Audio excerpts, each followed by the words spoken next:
Se você assiste ao meu programa, sabe que eu evito a política atual e hoje não é exceção, mas eu achei um pouco das notícias atuais um tanto surpreendentes. Que irônico é que no mundo moderno encontramos um produto que é descartável para ser o produto que aparentemente é mais indispensável. É engraçado que as prateleiras dos supermercados sejam repentinamente esvaziadas de papel higiênico, porque o papel higiênico é uma invenção relativamente nova que ainda não é universalmente aceita em todo o mundo e foi adotada de maneira bastante relutante até mesmo aqui nos Estados Unidos. Os historiadores, é claro, têm sido bastante relutantes em discutir a história de como as pessoas se limpam após fazerem suas necessidades por razões óbvias, mas a invenção de um produto projetado exclusivamente para esse propósito realmente representa a era moderna. Sim, a história do papel higiênico merece ser lembrada. A história do cuidado pessoal pode ser difícil de determinar, pois os vários produtos usados eram frequentemente orgânicos e não permaneceram no registro arqueológico. E os historiadores nem sempre se sentem confortáveis falando sobre coisas como uma cultura limpa seu traseiro. Por grande parte da história, em muitas sociedades, a limpeza era feita com coisas que estavam comumente disponíveis e descartáveis. Grama, folhas, musgo, palha, até neve. Os vários materiais usados geralmente dependiam do clima e da localização. Por exemplo, historicamente, a limpeza era comumente feita com fibras de coco em zonas tropicais. E embora de certa forma pareça uma discussão pueril, na verdade isso nos diz algo sobre a cultura. Por exemplo, os antigos gregos usavam pedaços de cerâmica para se limpar e há evidências de que às vezes usavam ostraca. Ostraca eram pedaços de cerâmica que tinham um nome inscrito neles e faziam parte de um processo de votação sobre se uma pessoa era tão ruim que deveria ser expulsa de uma comunidade ou ostracizada. E então, se um grego estivesse usando um ostraca para fins sanitários, em essência eles estavam limpando o traseiro com o nome do inimigo, e reutilizar ostraca para esse fim nos diz algo sobre o senso de humor dos antigos gregos, bem como a extensão em que eles guardavam rancor. Os romanos usavam uma ferramenta chamada xylospondium, que era essencialmente um pedaço de esponja em um bastão. Romanos ricos poderiam ter seu próprio xylospondium pessoal, mas na maioria das vezes eles eram usados comunitariamente, baseados em latrinas que poderiam acomodar de 10 a 20 clientes de cada vez. A esponja era enxaguada em uma mistura de água, sal e vinagre. As esponjas seriam terrenos férteis para bactérias, e alguns historiadores sugerem que elas serviam para espalhar doenças infecciosas. E os itens usados para esse propósito certamente dependiam da riqueza e da classe social, com um exemplo surpreendente sendo a posição de aia do banquinho, que serviu aos monarcas ingleses, pelo menos, desde o século XV até o século XX. O propósito da posição era ter um servo responsável por ajudar o rei enquanto ele fazia suas necessidades, e a primeira pessoa conhecida a ocupar a posição, então chamada de yeoman do banquinho, foi um William Grimsby, em 1455. Não está realmente claro se a pessoa era diretamente responsável por limpar as partes íntimas do rei, mas uma de suas responsabilidades era garantir que houvesse algodão ou linho para limpar a parte de baixo. Os plebeus ingleses da época provavelmente usavam palha e não poderiam de forma alguma se dar ao luxo de usar algo como linho para tal finalidade. Embora a posição pareça ser uma das menos agradáveis, na verdade se tornou uma posição altamente valorizada. O noivo do banquinho, referindo-se ao banquinho do rei, que era de veludo preto e franjado com seda, com 2 bacias de estanho e 4 jardas largas de pano fulvo, era um dos poucos assistentes que compartilhavam verdadeiros momentos privados e podiam falar intimamente com o rei. Embora não fosse membro do conselho privado, o noivo muitas vezes tinha mais acesso aos pensamentos privados do rei do que os conselheiros mais próximos do rei.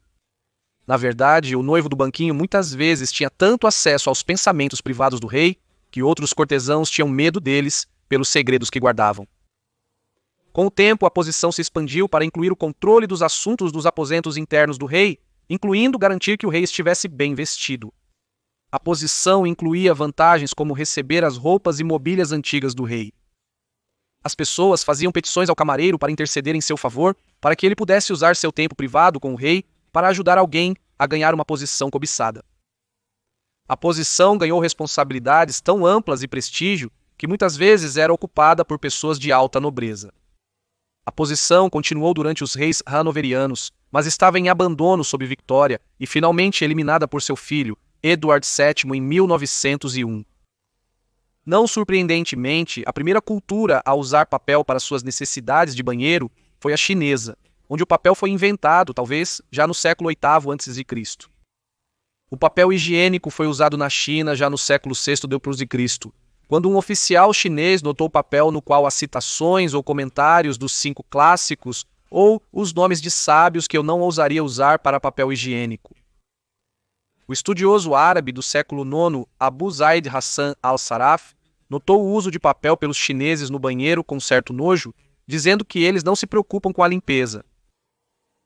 Em geral, a maioria das pessoas usaria sobras de papel, mas papel especificamente para uso no banheiro já estava sendo produzido em massa na China, já no século XIV, embora isso possa ter sido em grande parte reservado aos ricos e muito usado pela corte do imperador.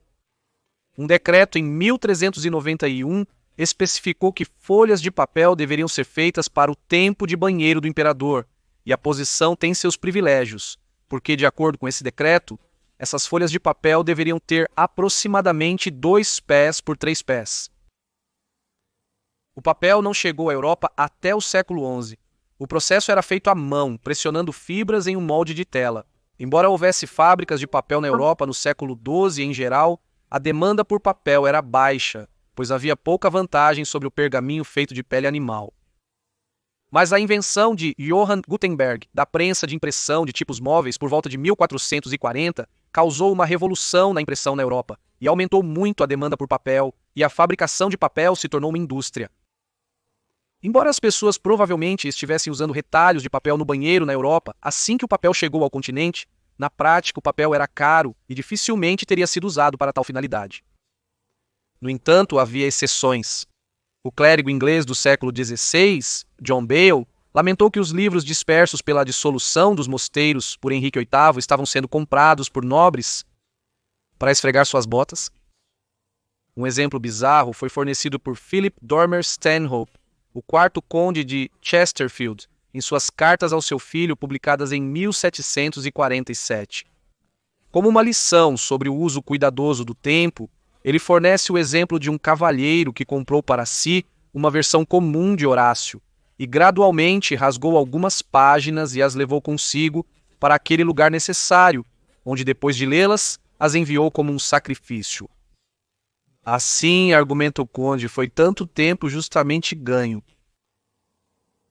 Enquanto a era dos jornais fornecia outro suprimento para o banheiro, e os editores poderiam sugerir felizmente tanto dos jornais de seus rivais, ainda assim o papel era raro o suficiente no século XVIII, que não era a ferramenta mais comum para o trabalho. Na América colonial, apesar da disponibilidade de materiais impressos, sabugos de milho eram mais comumente usados para a função no banheiro. Não foi até o final do século XVIII, a primeira patente foi na França em 1799, que máquinas de fazer papel usando rolos contínuos foram inventadas. O novo processo era muito mais barato e rápido, e a impressão e os produtos de papel proliferaram. No início do século XIX, as pessoas na Europa e na América usavam mais comumente papel de rascunho em seus banheiros. Faz sentido usar um pedaço de jornal ou catálogo. O papel era essencialmente gratuito e também oferecia material de leitura para aquele momento privado. O buraco que é tradicionalmente perfurado no canto do antigo almanaque do fazendeiro era supostamente para permitir que o livro fosse pendurado por um gancho no banheiro externo. Joseph Guiette é geralmente creditado com a produção do primeiro papel higiênico comercializado em 1857.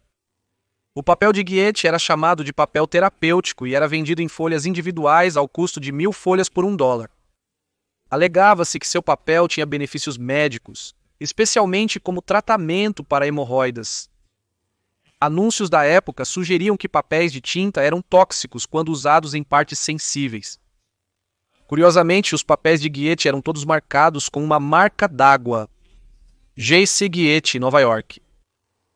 O produto de Guiette foi um dos poucos vendidos na época e continuou a ser vendido até o século XX, mas o produto teve sucesso limitado. Era uma época pudica e os americanos se sentiam constrangidos em comprar um produto destinado às suas partes traseiras. E muitos não podiam ou não viam valor em pagar por papel, quando tanto dele, por exemplo, o catálogo Sears e Roebuck, era gratuito. Desenvolvimentos como processos de patenteamento para vender papel em rolo, com folhas perfuradas, ainda lutavam comercialmente porque, nos tempos vitorianos, o uso do papel era, bem, inominável, mas outra nova tecnologia estava prestes a mudar isso. Em 1829, o Hotel Tremont House em Boston tornou-se o primeiro hotel na América a usar encanamento interno. À medida que as cidades desenvolviam sistemas de água municipais, a tecnologia para o banheiro melhorava lentamente. No início do século XIX, os fabricantes americanos estavam atrás dos britânicos, e a maioria dos equipamentos para banheiros era importada. Mas no final do século, os fabricantes americanos estavam produzindo produtos melhores, e cada vez mais casas de alto padrão possuíam banheiros internos. Os nova-iorquinos Clarence e Edward Scott fundaram a Scott Paper em 1879 em Filadélfia. Eles não fabricavam papel nem vendiam diretamente para os consumidores. Em vez disso, compravam papel em grandes quantidades e comercializavam rolos de papel higiênico perfurado através de terceiros, como hotéis e farmácias. Isso evitou a sensibilidade do assunto, e o papel passou a ser visto como uma comodidade especial de hotéis sofisticados que possuíam banheiros internos como um produto saudável e higiênico vendido em farmácias. Seu sistema de marketing funcionou e eles eventualmente embalaram seu papel para mais de 2.000 marcas. Mas à medida que mais e mais casas estavam sendo equipadas com banheiros internos, jornais e catálogos pareciam menos apropriados e entupiam os canos. Ao mesmo tempo, as pessoas queriam comprar marcas que tinham visto em hotéis de luxo. Em 1902, a Scott Company comprou a marca registrada do seu vendedor terceirizado mais popular, o papel higiênico Waldorf, e começou a comercializá-lo diretamente aos consumidores sob a marca Scott. Pela primeira vez, a empresa começou a fabricar seu próprio papel. Novamente, o produto foi bem sucedido, embora ainda fosse comercializado como um produto de saúde, cuja embalagem não mencionava a função inominável do produto. A empresa rapidamente se tornou a maior fabricante do produto no mundo. À medida que a instalação hidráulica interna se tornava mais comum nos Estados Unidos e na Europa, o produto lentamente se tornou indispensável. Mas houve desenvolvimentos tanto em marketing quanto em fabricação. Em 1928, a marca Charmin, um jogo com a palavra charming, começou a embalar o produto usando designs de aparência feminina atraentes para donas de casa e criando uma imagem de suavidade e feminilidade. A mudança, mais uma vez, ajudou a remover o estigma de comercializá-lo. Até 1935, a marca Quilted Northern anunciava que seu papel era livre de farpas, o que pode ter sido mais uma estratégia de marketing do que um processo de papel diferente, mas enfatizou que o produto era sobre conforto, bem como higiene. Mais tarde, coisas como tecido multicamadas e marcas perfumadas ampliaram e diferenciaram ainda mais o mercado. Ainda assim, demorou muito tempo para o inominável se tornar mencionável. Não foi até a década de 1970 que as redes de televisão nos Estados Unidos da América permitiram publicidade sob o nome papel higiênico, em vez do nome menos descritivo tecido de banheiro. Hoje, o papel higiênico é um grande negócio. Mais de 7 bilhões de rolos são vendidos anualmente nos Estados Unidos, embora para cerca de 70% do mundo, o papel higiênico ainda não seja a principal maneira de lidar com suas necessidades no banheiro. Tornou-se uma parte tão importante da cultura na América que um personagem de uma campanha publicitária da Sherman chamado Mr. Whipple, um gerente de loja que extorquia os clientes para por favor não apertarem o Charmin, durou quase 60 anos. Uma pesquisa da televisão Guide de 1978 descobriu que o Mr. Whipple era o terceiro homem mais reconhecido na América, atrás do ex-presidente Richard Nixon e do evangelista Billy Graham. E se isso for verdade, significa que em 1978, Mr. Whipple era mais amplamente reconhecido na América do que o então presidente Jimmy Carter. E essa não é a primeira vez que tivemos uma escassez de papel higiênico devido à corrida às lojas. Em 1973, um aumento na exportação de polpa de madeira levou a uma escassez de papel para impressão, e um congressista sugeriu que isso poderia eventualmente levar a uma escassez de papel higiênico. O apresentador de talk show Johnny Carson mencionou isso em seu monólogo de abertura em dezembro daquele ano, e isso resultou em uma corrida ao papel higiênico nas lojas. E enquanto a real escassez de papel nunca se materializou, levou algum tempo para os varejistas acompanharem a compra por pânico. Não consigo explicar por que as pessoas estão comprando papel higiênico em pânico hoje. Deixarei os eventos atuais para outras pessoas, mas parece irônico que estamos correndo para comprar papel higiênico quando, há apenas 100 anos, os americanos nem conseguiam entender por que precisavam do produto quando havia tanto papel gratuito disponível. Mas uma das soluções mais comuns já não está mais disponível para nós. De acordo com o arquivo Sears, devido a mudanças nas tendências de varejo, a Sears parou de produzir seu catálogo geral em 1993.